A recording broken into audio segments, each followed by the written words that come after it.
And I get it that there are some people who've been in the legislature for way too long, shouldn't be there, don't do their homework, and just sort of sit on their laurels or their last name. But there are legislators who really do a lot of work, go down there, think about this as their number one responsibility. And that's sort of like what I come from is I get into it 100%. So I get that people, that person, they've been there for so long and they don't do anything. Don't elect that person. Get somebody else.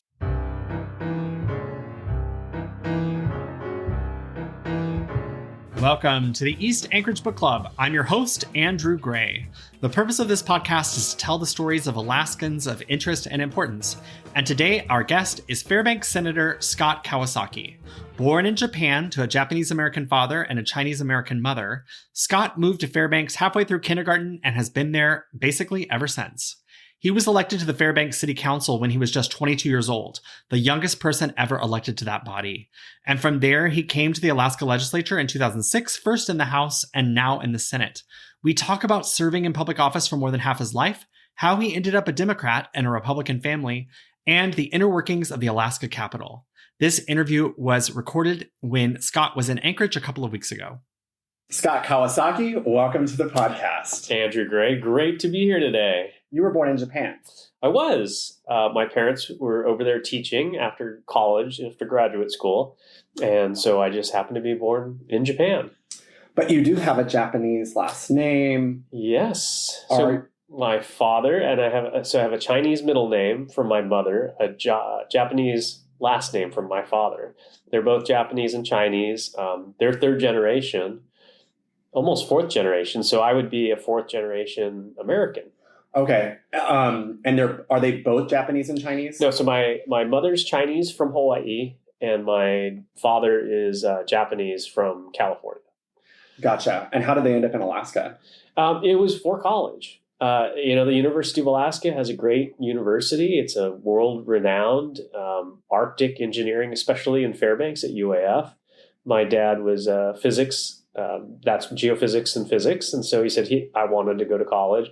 Graduate school, they picked him up. He went up here to Alaska at the University of Alaska Fairbanks and studied there. And, the first-rate institution, the best one for things like the permafrost or the aurora, and really the only Arctic school that's part of the United States. How do you meet your mom? He met my mother during undergraduate school in Los Angeles at UCLA. My dad took community college before that. My mother went directly from Hawaii, studying in Hawaii, and then going to the States and working in the States. So you're fourth generation American. Did your parents speak Japanese or Chinese? No. So we were in that generation of folks, and they were in the generation. So my father was interned during the World War II. So most of the families of that age had children who they did not want to teach their home language.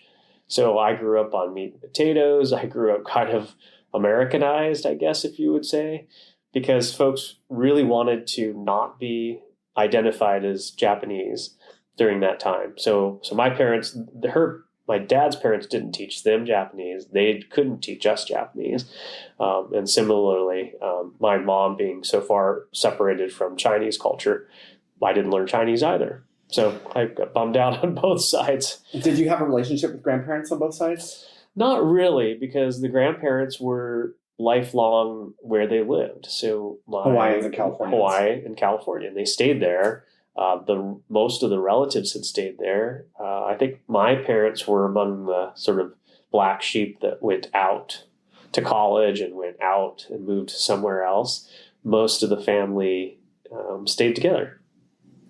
Do you wish you had more of a relationship with your Japanese-Chinese roots? I do. I really do. And, as you get older, too, you kind of folks get into the whole genealogy and family tree and things like that. And these are fairly new to me. But sure, I definitely would have liked to learn more about the culture.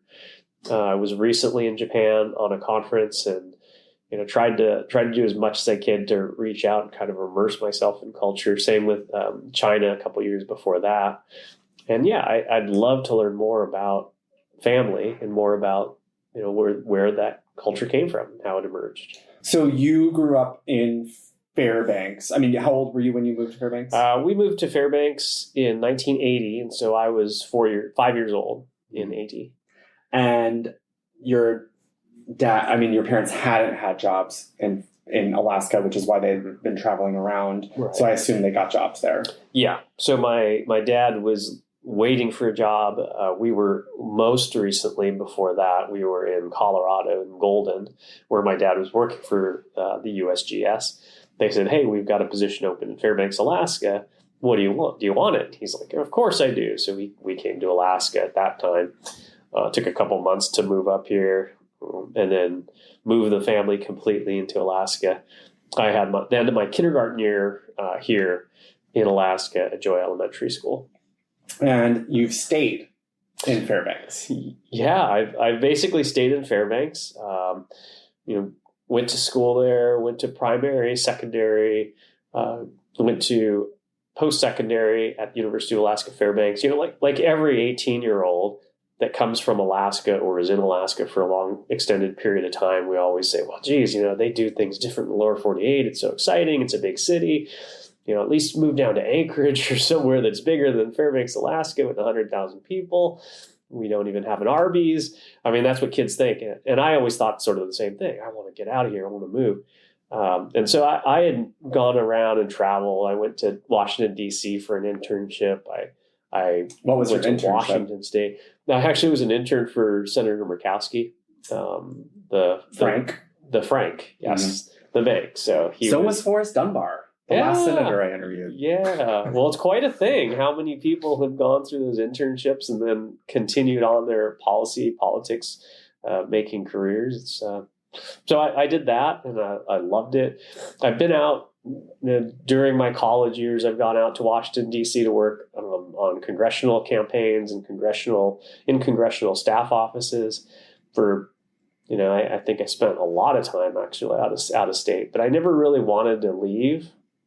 And so I always had the roots. Roots were deeply plugged into Fairbanks. And so Do your parents still live in Fairbanks? So my father passed away when I was 22, and he was young. He was 56 when he passed away. He had a heart attack, just a massive heart attack. I was going through college, and so that happened during my college career. It was unexpected and sudden. It was unexpected and definitely sudden at 56, but he was a heavy smoker and had other health issues. So it wasn't, I guess, totally out of the ordinary, but the age was kind of, I was just in my 20s. I wasn't even thinking about that. My mother still lives up in Fairbanks now, although over the last several years since I've been down in Juneau, she's come down with me, and the time that she spends down in Juneau has definitely been expanded as she gets older. She's 85 this year. You went to University of Alaska Fairbanks. Mm-hmm. What did you study?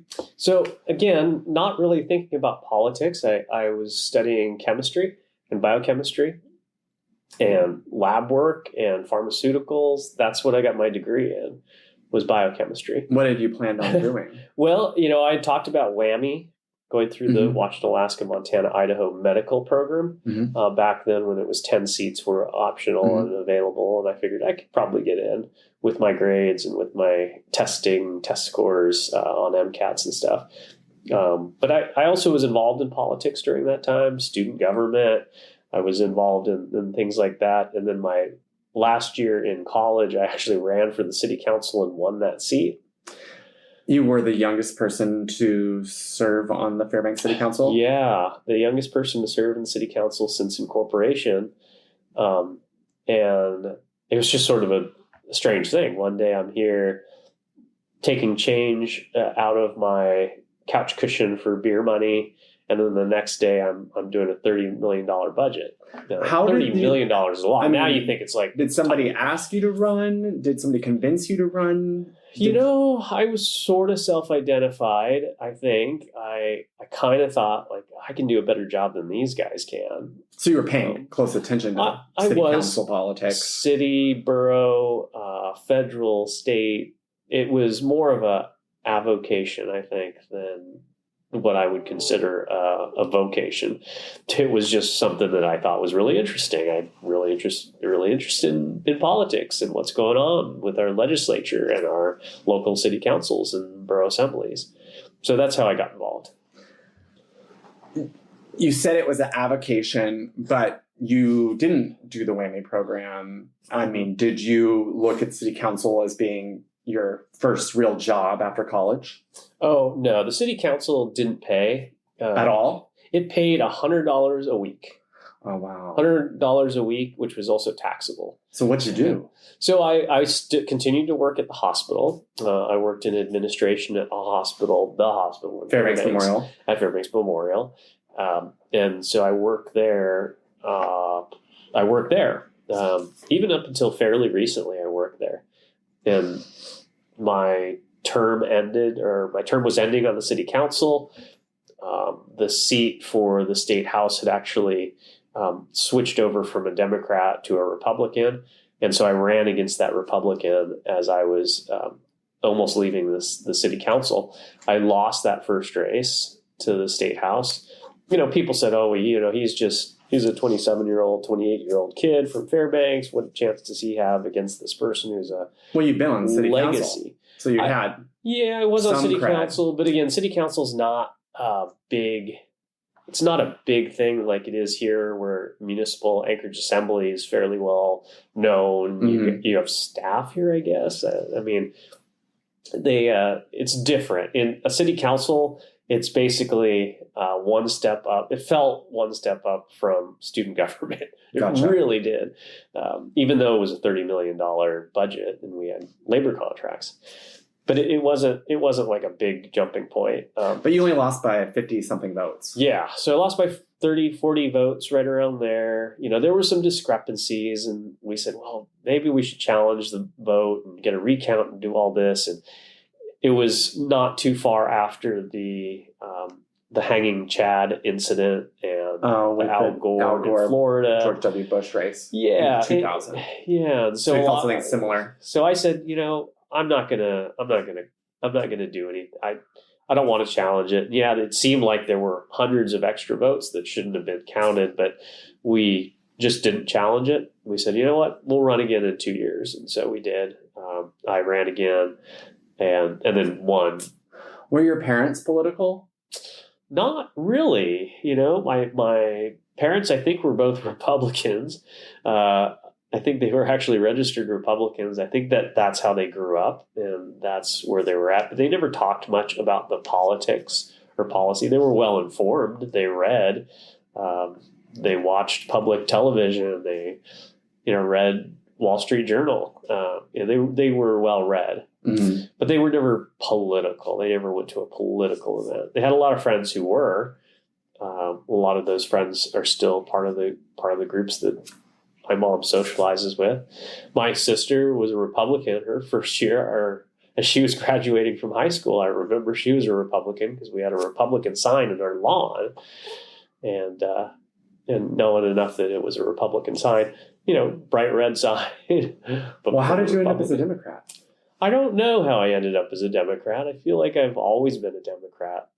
What does that mean to you? Let me think of who was. You know what? I don't even know. I wasn't able to vote for Bill Clinton when he ran in '92, and he was not my first choice. I think it was either Paul Tsongas or. Geez, who else? I think Jerry Brown ran that year. Ross Perot ran that year. And Ross Perot was the spoiler that year. And a lot of my high school friends had friends who were Ross Perot supporters. And I still remember the Ross Perot bumper stickers on some of my friends' cars in high school. We were just emerging thoughts. What are we thinking about doing? What policy standpoints does each party have? We were all in AP government together. Mm-hmm. I couldn't tell you what made me become a Democrat, but definitely as I've emerged closely aligned with democratic values. Equality, personal freedoms, things like that make me more supportive of a democratic agenda. So you won a seat in the House in 2006 because you lost 2004. Yeah. What was your first term in the House like? Well, it was pretty wild. So 2006-07, if you think about what happened just before that, the year or two before that, there were a lot of people who went to jail, Mm-hmm. a lot of people who were indicted. The FBI was all over the place. Even in my freshman year, there were FBI just sort of around, and people knew that they were FBI. Yeah, for our listeners, if you listen to the Cliff Grow podcast from a couple of months ago, he had a blog. We mainly talked about the Vico scandal and the bribes that were taken that went all the way up to affecting U.S. Senator Ted Stevens. And it did. And it's amazing how many were involved in that. There was, of course, an indictment that was handed down when I was in the legislature to a seated member who was the chair of this oil and gas committee. And, I had just talked to him, just introduced myself to him. And then not a month later, he was indicted for bribery and everything. So, he had to withdraw from service right there. It was pretty wild. And so that's, we came off the heels of that. Mm-hmm. We had this new governor, Governor Palin, an unknown. I mean, think about ascending from a tiny city council in remote, she's mayor. Tiny mayor in Wasilla to all of a sudden being the governor of a huge state. Well, and she was very closely tied to this Vico oil bribery scandal because she really held them to account. Yes. So there was, and not only that, then she was behind ACIS, which increased taxes on oil companies, which resulted in a huge windfall of money for the state. And and that was Sarah Palin hero times. It was, and she was really cool and really amiable. She had her two cell phones, one in each hand. But, she would chat and how's your mom doing and things like that. And I remember, this was already when she had already announced or already been announced as VP, and nobody knew that she was pregnant. And we were getting in the elevator on the ground floor, the Capitol. We were going up to the second floor to drop her off, fourth floor for me. And we're like jammed in the thing. Mm-hmm. And I'm like belly to belly with her. Mm-hmm. Like belly to belly, and she's talking to me, and we're all comfortable because everybody knows everybody in that Capitol and in that elevator. And then it was found out like a day later that she was pregnant. And I said, man, I just rode up in the elevator with her and I was belly to belly with her. I don't think she was pregnant. I don't think there was any way she could have been pregnant.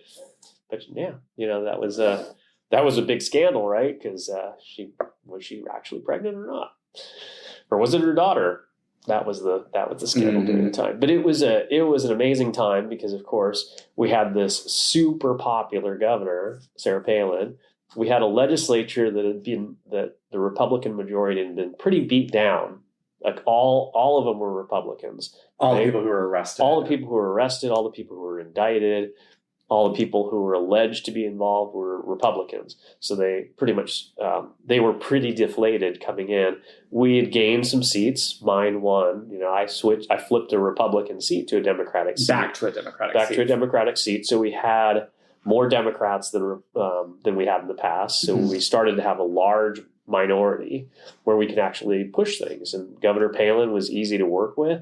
So she worked with Democrats a lot on a lot of her policies, whether it was oil and gas, which was something that Democrats had been pushing for a long time, or ethics reform, or Even things like small things like education, more money for education. I mean, those happened during those years when Democrats were sort of charged up and Republicans were sort of weakened, and Governor Palin was there.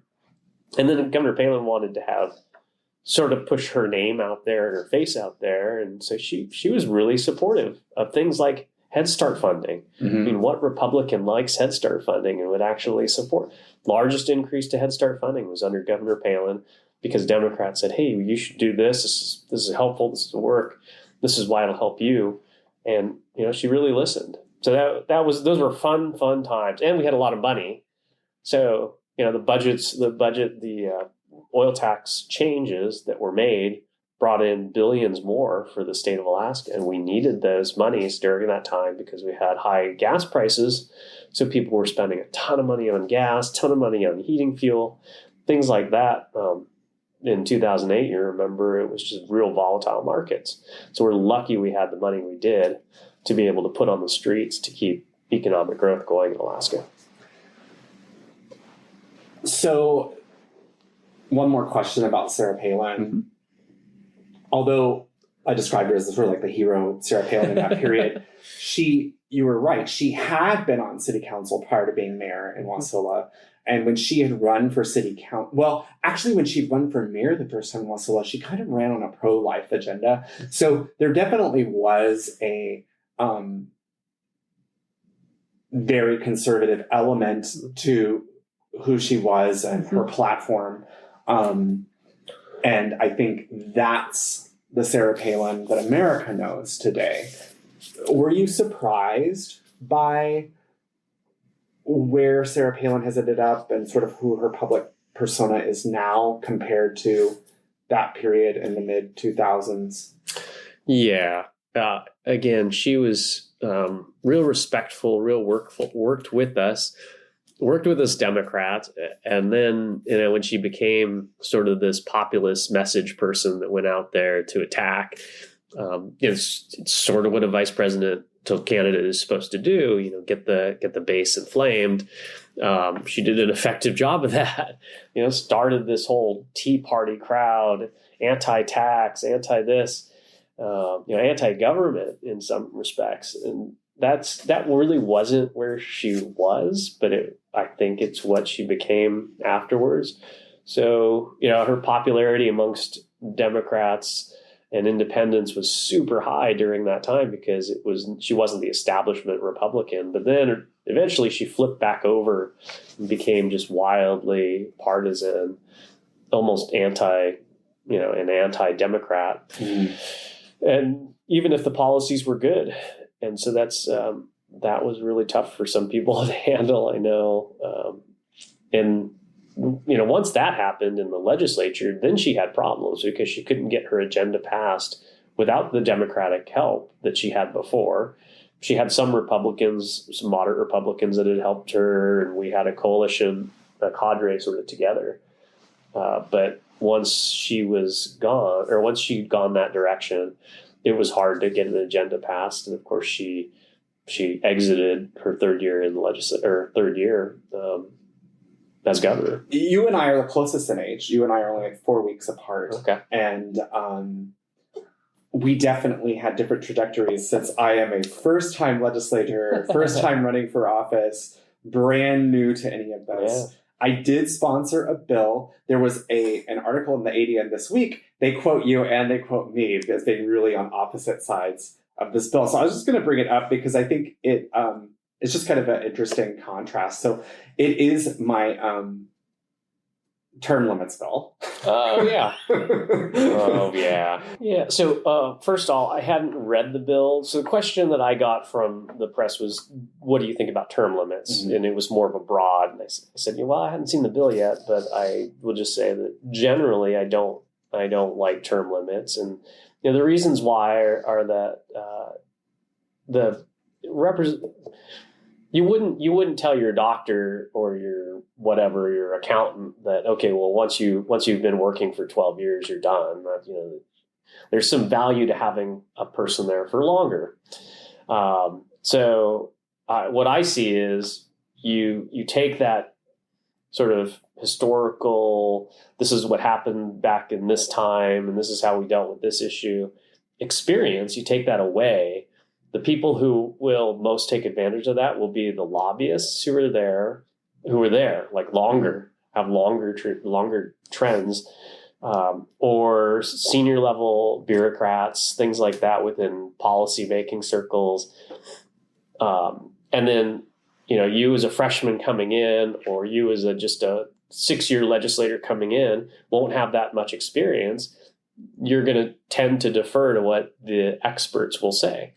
And then just the other thing is, I think that folks should elect who they want to elect as their representatives.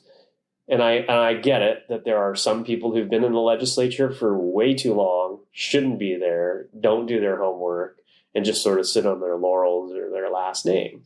But there are legislators who really do a lot of work, go down there, think about this as their number one responsibility.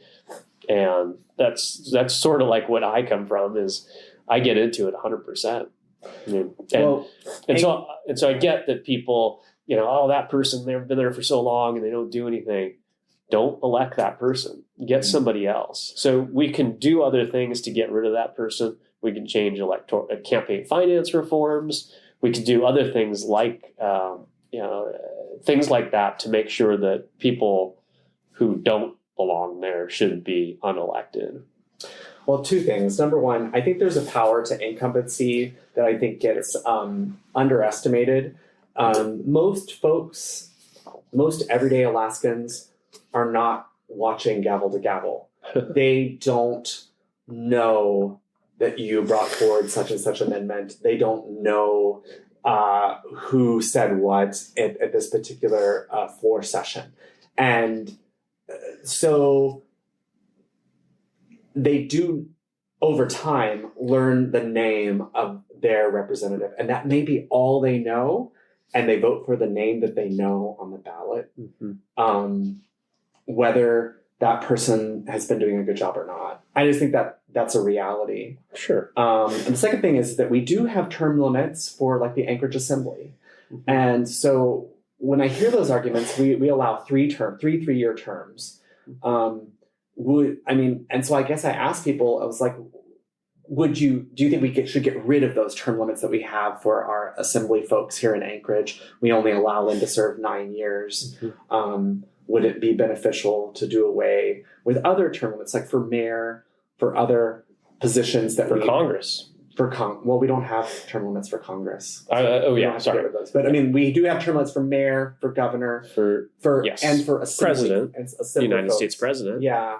So, I mean, I just curious. Yeah, I mean, we do also have term limits in Fairbanks for city council.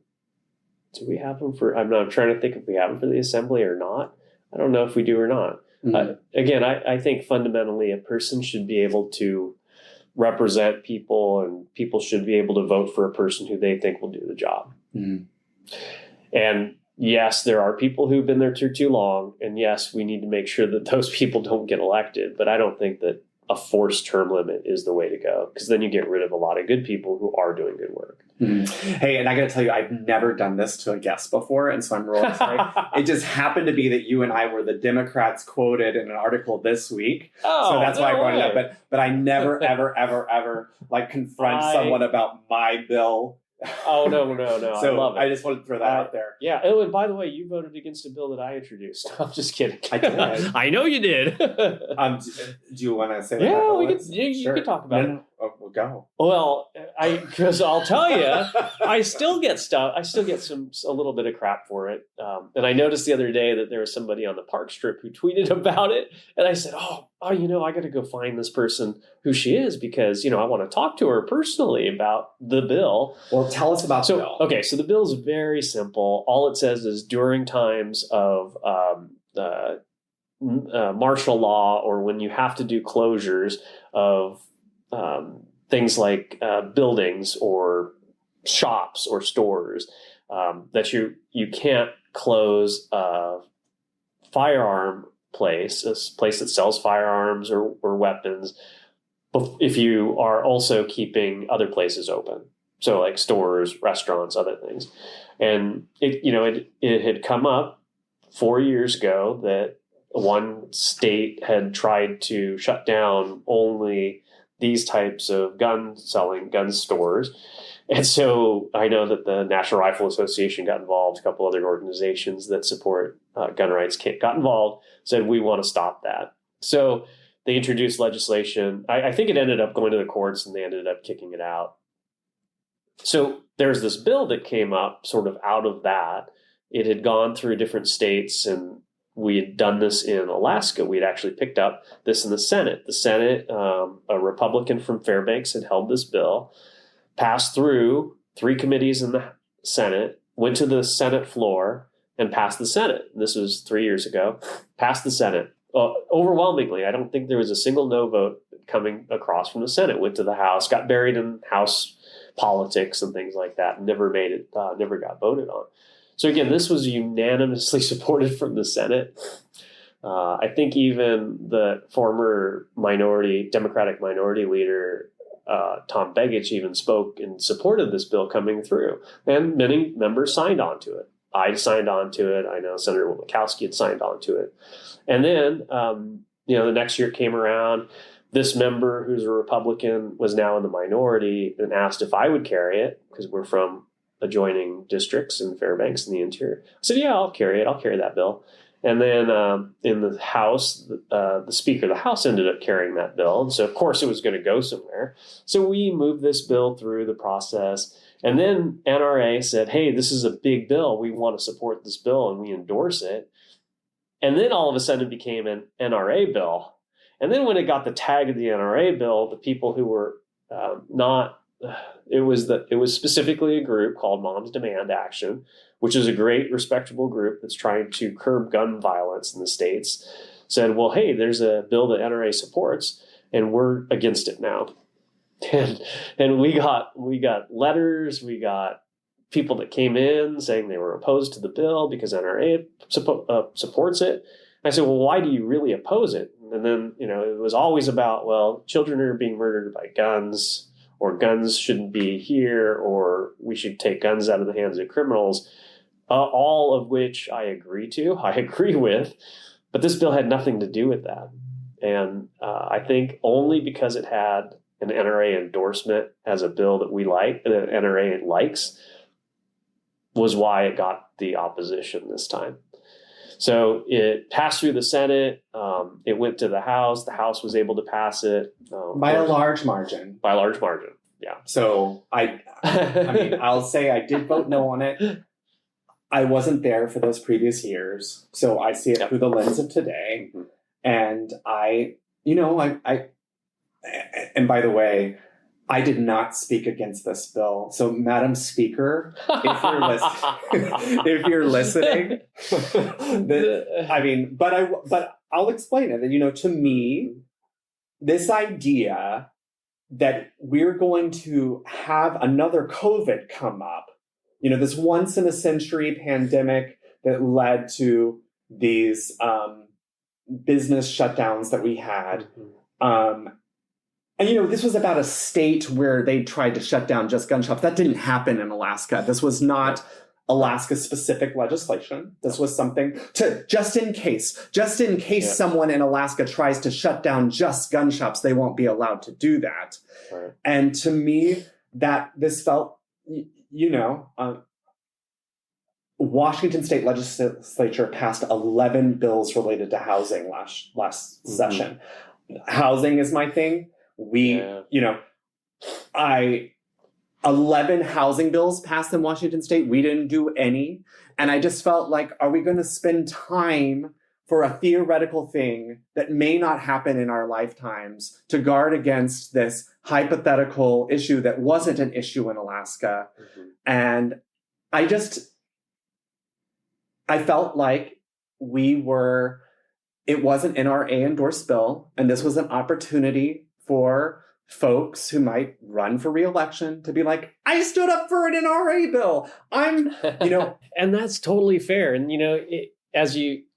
what folks might not know is that you can't not vote you're sitting at your desk. Mhm. There's 3 buttons on your desk. There's a yes vote for green, a no vote for red button, and then there's another button, and I don't know what it actually does. Hey, I'm going to say one There's more 3 thing about buttons. this bill. Yeah. I'm going to say one more thing about this bill. Yeah. So the argument that we heard was that Alaska, so much of the state is rural, subsistence. Folks need their ammo and their weapon in order to hunt, in order to feed their families. And to me, the idea that someone would need to go buy a brand new firearm at that moment when the gun shop was closed for a few days because all businesses were closed for a few days because of this theoretical once in a century pandemic that's going to come again. I just think most folks who are subsistence people have some ammo and have their firearms, and it would be just an incredibly unfortunate coincidence that they found themselves without a firearm or ammo on those 3 days. It just didn't ring true to me. I think that responsible gun owners have their firearms, have their ammo, and that they could go a few days with that shop being closed. That's all I'll say. No, you could also say how giving Alaskans are, and how if gun stores had to close, I'm sure folks would be able to provide as many bullets as you need. Oh, yeah. Your next door neighbor. I know folks who own 60 firearms. I mean, Mary Patola is on the record as owning over 1,000 firearms. Right. I mean, there are folks with plenty of firearms to spare. To spare, yeah. Yeah, anybody needs a rifle, just come to me. I got an extra rifle for you. Yeah, I get it. Every bill... I mean, that's what a lot of folks, I guess, don't understand is that every bill, you have to vote on one. And you got to vote whatever you vote. And then in the end, you have to justify to your neighbors and the people who you represent why you did that, right? Mm-hmm. So that's important. The other thing is that all of these bills, no matter what, have a little bit of, pandering to them, right? Mm-hmm. You're doing it, you're bringing it forward, or you're voting for it or voting against it for a reason. And again, you're going to have to go back home and justify that reason of why you voted for it or why you voted against it or why you introduced it or why you didn't. So when I saw that I was getting tweet blasted again about this bill and this lady was on the park strip, Big Mom's Demand supporter, I said, I should go over there and just chat with her and just talk to her about why I supported the bill and why we can work together next year on some other legislation on making sure that criminals don't get guns and that, kids have some training, things like that. Because I agree that having 55,000 gun deaths in the United States, when you think of all the first 15 industrialized nations have about, don't even get close to that, 55,000 per year. It's pretty astonishing. And so there are things that need to get done. How many years have you been in the legislature? This is my 17th year. 17th year. My 6 years then I was 6 years in the city council. So half my life I've been in public policy, in voting public policy. I've been in 1 out of 48 years. You're just a baby. I'm a baby. You're just a baby. Yeah. So, what's your life like now? Because you said you had been working at Fairbanks Memorial and Administration, but it sounds like you're not doing that anymore. Yeah, we just got that big fat raise that's coming our direction, right? But what happened was, which I voted against every single time. I know the Senate has feelings about that, but we do. Yeah. But I'll tell you what, when I first started, I said, okay, do I really want to leave a job where I get, I make $65,000, $70,000 a year in administration, and then go to working for $24,000 a year and having to move to Juneau 6 months out of the year, or possibly longer, depending on if there's special sessions, which we've had a bunch of over the last decade. And I said, yeah, I don't know if I can do that. But eventually I said, yeah, I would do it, even for $24,000 a year. So, I mean, I'm pretty excited that, there's a raise coming to other legislators. But I would have done it for cheaper. And would you, I mean, obviously back then when you started it was $23,000 a year. you had to work another job. I mean, there was no way you were going to support yourself on $22,000 a year. And now it's easier to do it where you can just take a very part-time job. Mm-hmm. And then I imagine there's going to be some people that instead of taking a second job probably will just take this, and this will be their very, very, very focused job. You know, and I think the other thing that folks don't realize is that in every election year, you work 12-hour days. Mm-hmm. And you know, it's almost sort of silly because even if you're the best employee at this bank building and you work downstairs and you're the best person and you get super good ratings and everything like that, you can lose an election very easily for just saying one silly thing, or not even doing anything, but you could be redistricted out of your district. Mm-hmm. And so everybody loves you, thinks you're doing a great job. All of your employers, who are the people who you represent, say, oh, you did a great job, And then you could lose your election and not come back. Well, there's two different skill sets. There's a skill set of being a great candidate and a skill set of being a great legislator. Mm-hmm. And there's those two skill sets don't necessarily overlap. That's true. Yeah, absolutely. Somebody could have really great ideas for policy, really great, really know how to improve the state, but may not know how to sell themselves in the same way. Yeah. And we've seen that too. I mean, there's some people who are really good at policy down in Juneau, and then there's some good people that are really good at campaigning, or there's districts that are very, very blue or very, very red.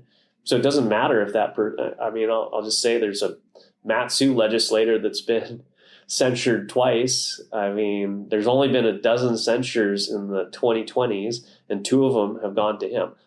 There's only been a dozen in the entire United States. And 2 have gone to this person. The first time he was censured, the censure was brought forward by Ivy Sponholz, who was my predecessor, and I brought forward the second one. Just putting that out there, that there's something about the UMed district. There is something about the UMed district. I agree. But, you know, this person gets censured by their colleagues and uses that as a campaign tactic and wins election every time. Mm-hmm. I don't think he's ever passed a bill. I don't think he's ever gotten anything really done. When people call me and ask me, hey, how come this bill hasn't moved? Or how come, you know, this legislation of his hasn't gone anywhere? I tell them, honestly, I think it's because he hasn't even asked or hasn't even pushed it. I think he just introduced it because he wants to make somebody happy. Right. Well, and this is something interesting to talk about, I think, for non-political junkies who don't follow the legislature, every little machination. Yeah. It's all about relationships, and you have to get along with people. Yes. And you may hate a certain bill, but you walk a fine line between trying to destroy that bill and make sure it doesn't go anywhere while maintaining a relationship with that bill's sponsor. Because especially when you're in the minority, you're going to need help. If you want to get your bill to move, you're going to need potentially that sponsor to champion something that you support. Oh, absolutely. Yeah, it is all about relationships. And the sooner you learn that, I think the sooner, as a legislator, the better off you are. I know a lot of legislators don't think that that's important, but the little things are super important. Yeah, so I meant to ask you, like, what's your plans for the future? Like, are you happier in the Senate than the House? Do you feel like you're in a good place? A good place? Yeah. I mean, I think everybody knows that politics has gotten rough over the last decade or maybe longer. You've got these fiery speeches on the floor, and now with media the way it is, whether it's social media or otherwise, everything moves quickly. So it's a little challenging, especially when you came in, and I came in a long time ago now. Maybe I'm starting now to get jaded a little bit. But some people get jaded. They come in 1 year and then they're gone the next. And there's a couple of legislators who've only served one term and been like, nah, this isn't for me. they fought really hard to get there. They won their campaigns. They're there. And they're like, oh, this isn't as much fun as I thought. This is terrible. Because you want to push an idea, you want to push a movement, you want to get something started, and then it's just, sometimes it's like spinning wheels. So I'm almost to that point, not quite, where I feel like I can serve one more term and fight really hard. It takes it out of you, though, because you have to be on call 24/7. You're always thinking about what's going on in the neighborhood. You're always thinking about, how you drive down. I'm driving down Benson or Northern Lights here, and I'm seeing people that are unhoused, homeless people at the corners at Northern Lights and Seward. And I think, man, there's a problem there. Like, what are we going to do? How are we going to fix this? And you're nonstop thinking about it. You think about it at night. You think about it in the morning. You think about, who should I call? What should I do? It really does take it out of you. So I've been spinning my wheels on those types of things, because it's not a thing that you can just click and solve overnight. It's systemic. It's problematic. So I guess in the short term, I'm going to continue. I'm running for re-election this year. I want to fight really hard for those types of issues. I've told my staff, hey, do you have anything we talked about 10 years ago that we haven't pushed? And one of the things we talked about was income equality, and that, there's like the middle class is just teetering right there, and they could lose everything. They could lose their home. They could lose their apartment where they live, basics, food, clothing, and shelter. So we're going to work on some stuff that we originally shelved because it was kind of hard or too hard or longer term. We're going to push those things in the next 4 years. Last question we ask of all our guests is if you have a book or a movie or a TV show or a podcast or a piece of culture you'd like to recommend for our listeners. Let's see. Oh, no. Well, so Lukey had me on her podcast just the other day, and she had what character you'd like. What person would you like to be? Yeah. That's not my question. Yeah, that's terrible. Sorry, Lukey.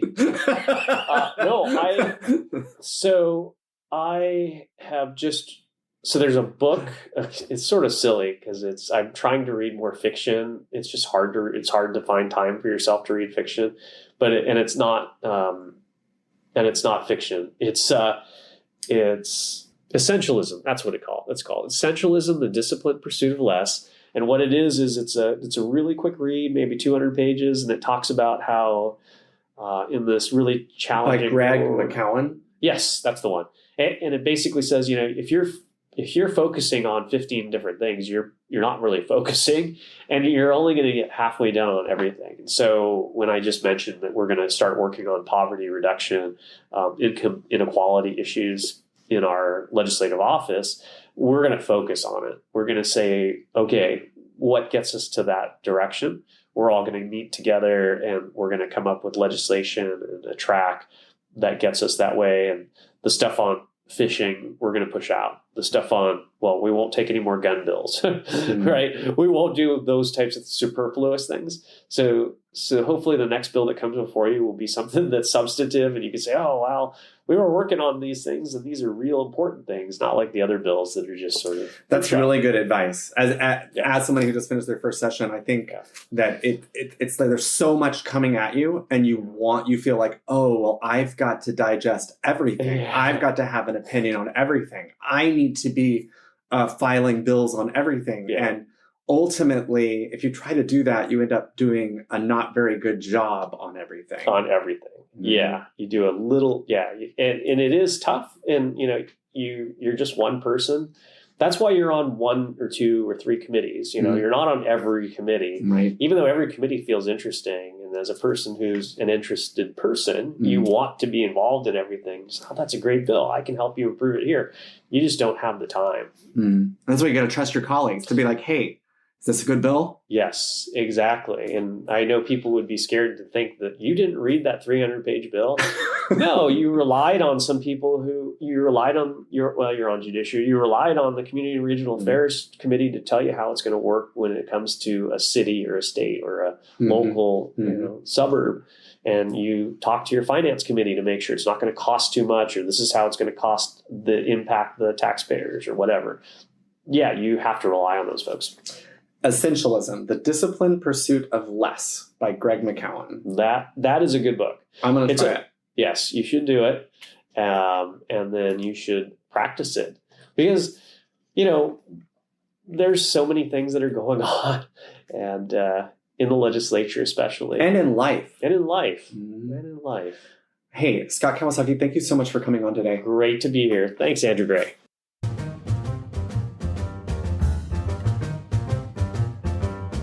Big thank you to Maya Narang for making this podcast listenable, and thank you to you, our listeners. If you like what you heard, please subscribe, rate, and review us. To contact me, email eastanchoragebookclub@gmail.com.